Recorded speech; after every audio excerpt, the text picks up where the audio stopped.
The New York Jets let go of Aaron Rodgers, Devontae Adams, and crew this offseason, firing Robert Saleh during the season last year. And they bring in Aaron Glenn, the defensive coordinator from Detroit, to be a potential culture setter and to lead New York hopefully back to the postseason and quit being the laughing stock in the NFL. Aaron Glenn is a former Jet, so he was kind of a home run hire. And he is really he's a locker room guy. He's going to bring a large part of what Dan Campbell had in Detroit into New York, and he hopes to bring that with this team. New York had a busy offseason, making 3 big moves. Pull up the graphic. Justin Fields signed 2 years, $40 million. And then Sauce Gardner and Garrett Wilson signed 4-year extensions for $121 million and $130 million, respectively. Now, Respectively.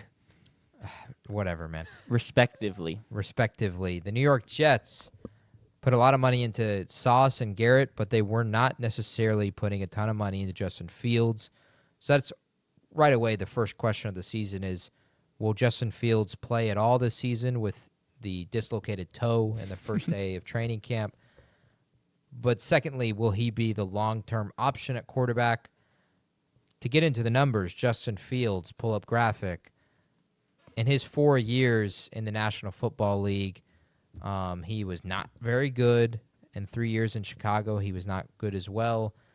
But last year in Pittsburgh, he had some good numbers, only throwing for 110.6 passing yards per game, but he was 4-2 with Pittsburgh with a 5-1 touchdown interception ratio.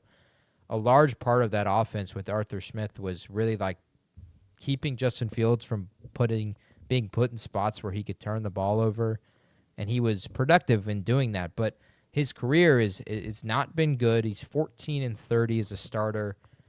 Has an average 155 passing yards per game, and his touchdown to interception ratio is 45-31, which for a lot of guys that watched him in college, it has not made sense necessarily. If you can pull up that graphic. In the NFL, he has not been good, 14-30, and like I said, 155 yards per game. You see the touchdown to interception ratio, 19 rushing touchdowns, and that's across 4 years. And 2 years in college, and yes, he was at Ohio State, one of the best teams in college football, great weapons around him, but he was 20-2 for 250 yards per game, a 63-9 touchdown interception ratio, which I don't care if you have great receivers or not. In fact, I feel like with great receivers, you're more likely to throw picks because you're more likely to throw some crazy throws here and there, and you're more likely to force it into windows. But looking back on his career at Ohio State, he was not that kind of player. He was just a player that could make the big throws, deliver the ball on time, and allowed his receivers to really flourish in that. And he was still productive in the ground game, which a lot of people weren't necessarily high on him as a runner coming out of college with 41 rushing yards per game and 15 touchdowns across 2 years. But now he's kind of turned into not even a dual threat. He is a single threat runner, and he is the starter in New York. So my question to y'all is, what do you guys expect from Justin Fields? Is he the long-term option in New York? And, what's kind of the outlook for him this season?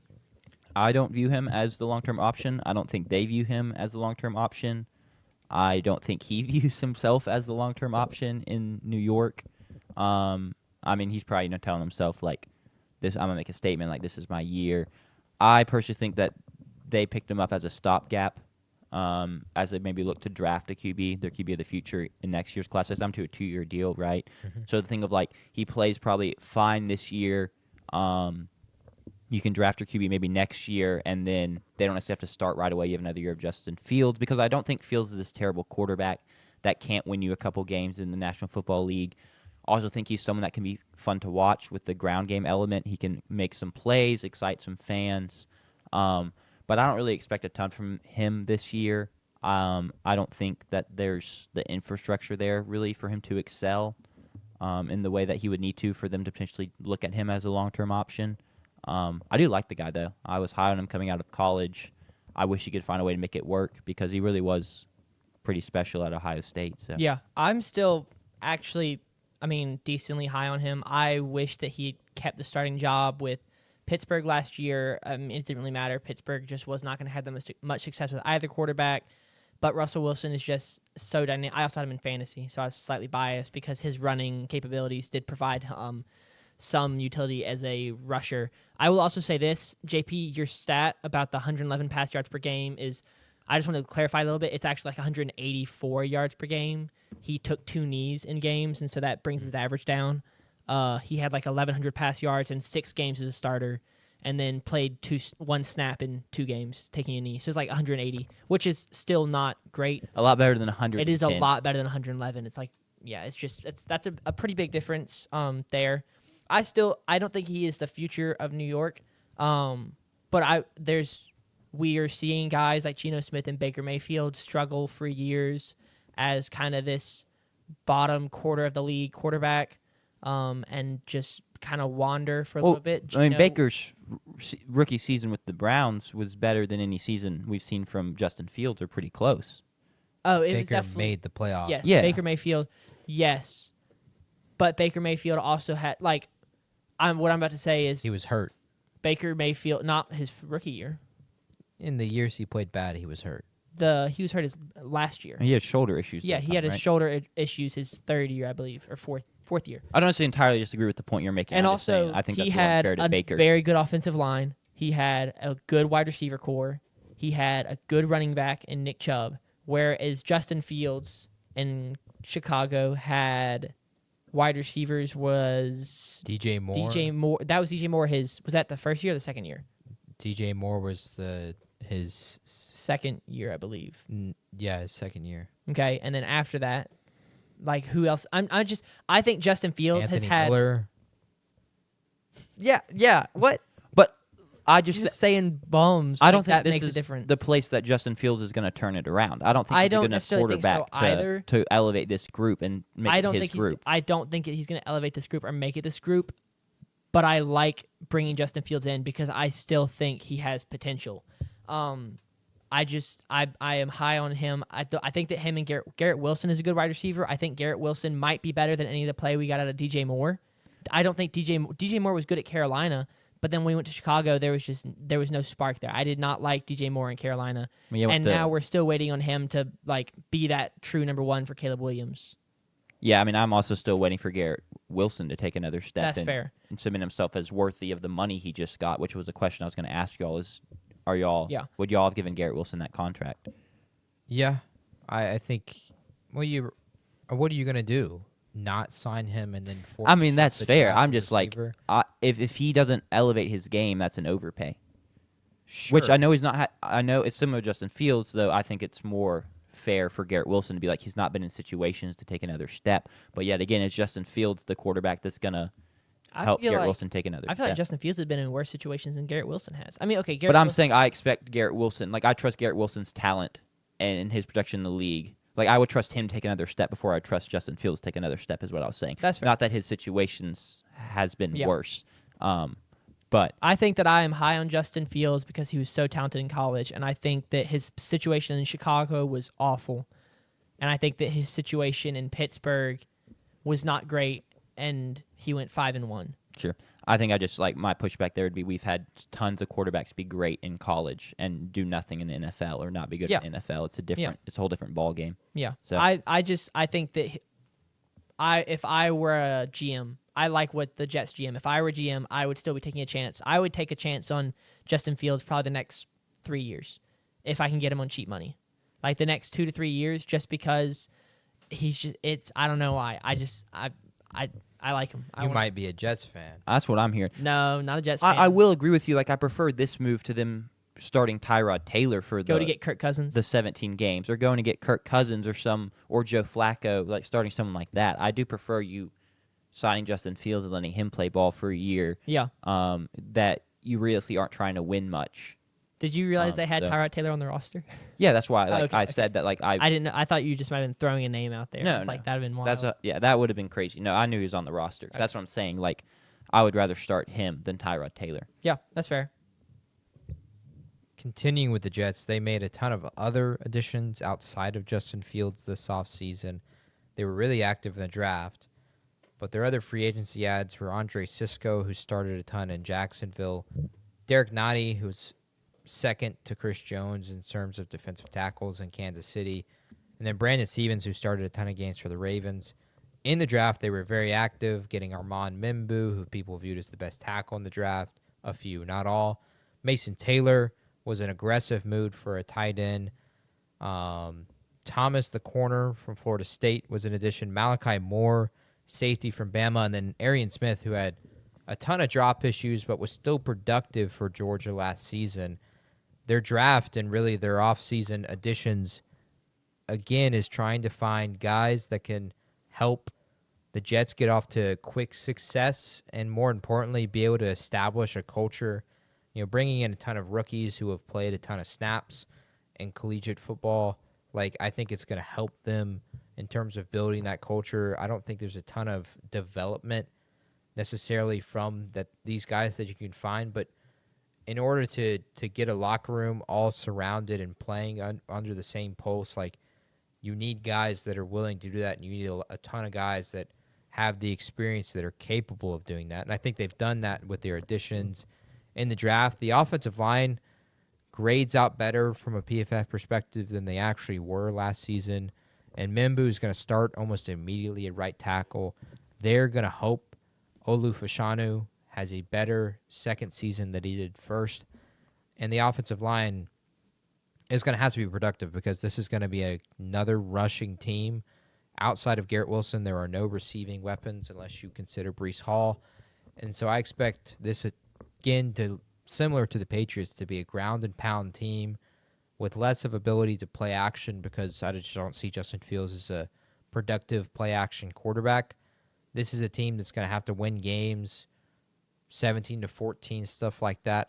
But New York is capable of doing that. They've had a top 5 defense from a yards perspective the last 3 seasons, and they keep those key pieces that have produced those defenses, and Will McDonald, Quentin Williams in the interior, Jermaine Johnson, who's expected to start the season, who had off-season injuries, Sauce Gardner, of course, with the re-signing. And then they bring back Tony Adams, who was kind of huge for them from a safety perspective. And so this defense I still think is going to be productive. 3 years ago, they were a top 5 defense in points and yards, and in the past 2 years, they were not good from a points perspective. But think of Aaron Rodgers last season; they were not being very productive from an offense, and so the Jets were in a spot where they were defensively defending a lot of short fields last year, and that's why you don't see the yards being outside of the top 5, but you see the points so high, and that was really no different to 2 years ago as well. So if the offense can lead drives, and I think more importantly, can this offense be productive in the ground game where their defense can continue to play at a high level because they're burning so much time offensively. This is going to be a ball control kind of football team in my eyes, and I think that's the way they have to win games, is really win the time of possession and allow their defense to stay fresh and keep them from playing in short fields. So for me, that's how they're going to win games, but that goes back to Justin Fields. And if you look at his career, he has not been good outside of last season where they schemed him away from it at controlling the football. He's had way too many interceptions, double-digit interceptions his first 2 years and 9 in his third. If he's turning the ball over, this is going to be a really bad team. Yeah. And I that's just point blank. That's how I would put it. If he's turning the ball over, this is a bad team next year. But if he's not, and he doesn't even have to play to the super safe way that he played in Pittsburgh, this is a team that can win some games. And by win some games, I mean 5 or 6. Sure. This is like the Patriots. I expect this to be a team that next year, maybe we're looking at them as someone who could be a threat in the AFC East to Josh Allen. Maybe not to win the division, but to upset the Bills in the season. They're a step away. They're a year away with the first-year head coach in Aaron Glenn. But I think it's potentially promising, and that's really all you could hope for if you're a Jets fan with the delusion and everything that they've had to deal with.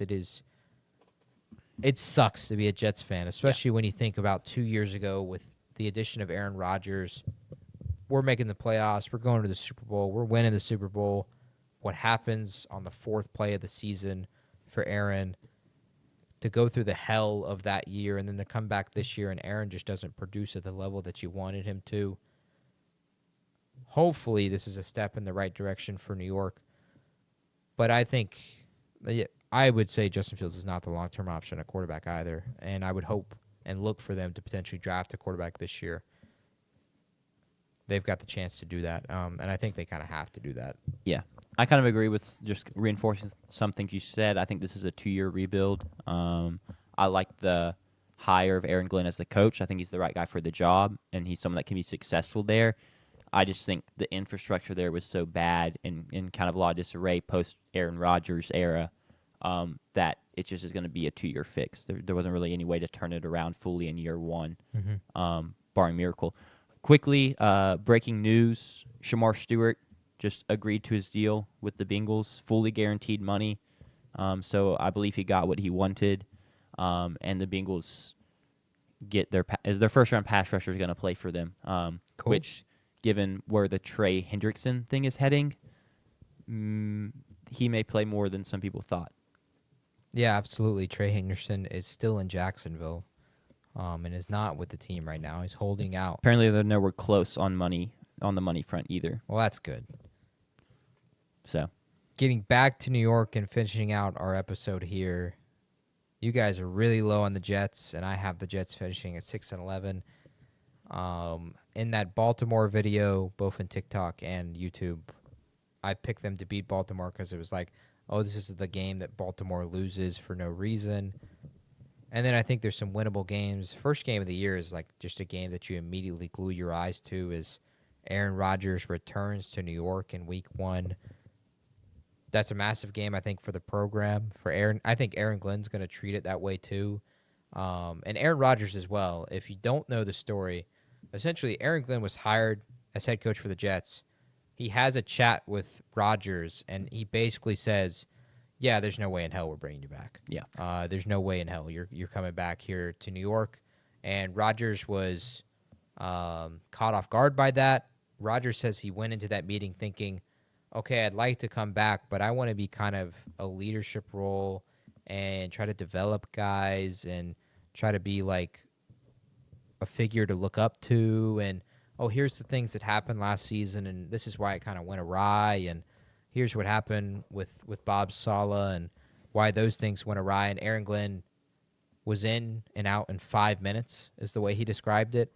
And so that's already a huge game to start the season. And that's outside of the Colts-Dolphins game. Like, I'm going to be watching this game as well. That's going to be on the TV. Sounds like the apple doesn't fall very far from the coaching tree in that regard, in terms of Aaron Glenn being, I guess, part of Dan Campbell's coaching tree now. So that sounds like a very Dan Campbell move and pretty badass, honestly, I feel like. And that's someone that gets me excited. Like, if I was a Jets fan, that gets me excited that guy gets to lead my team. So